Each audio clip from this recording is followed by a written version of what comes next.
بسم اللہ الرحمن الرحیم سبح اسم ربک الاعلی۔ اپنے پروردگار کے نام کی تسبیح کرو جس کی شان سب سے اونچی ہے۔ الذی خلق فسوی، جس نے سب کچھ پیدا کیا اور ٹھیک ٹھیک بنایا۔ والذی قدر فہدی، جس نے ہر چیز کو ایک خاص اندازہ دیا پھر راستہ بتایا۔ والذی اخرج المرعی، اور جس نے سبز چارہ زمین سے نکالا۔ فجعلہ غثاء احوی، پھر اسے کالے رنگ کا کوڑا بنا دیا۔ سنقرئک فلا تنسیٰ، اے پیغمبر ہم تمہیں پڑھائیں گے پھر تم بھولو گے نہیں۔ الا ما شاء اللہ انہ یعلم الجہر وما یخفی، سوائے اس کے جسے اللہ چاہے۔ یقین رکھو وہ کھلی ہوئی چیزوں کو بھی جانتا ہے اور ان چیزوں کو بھی جو چھپی ہوئی ہیں۔ سنیسرک للیسری، اور ہم تمہیں آسان شریعت پر چلنے کے لیے سہولت دیں گے۔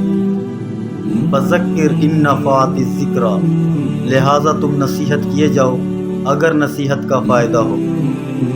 سیذکر من یخشی، جس کے دل میں اللہ کا خوف ہوگا وہ نصیحت مانے گا۔ ویتجنبها الاشقی، اور اس سے دور رہے گا وہ جو بڑا بدبخت ہوگا۔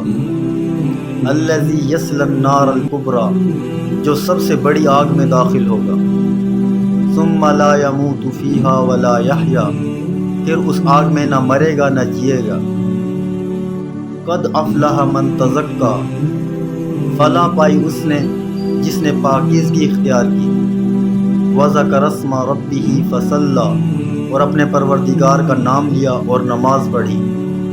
بل تؤثرون الحیاۃ الدنیا، لیکن تم لوگ دنیاوی زندگی کو مقدم رکھتے ہو۔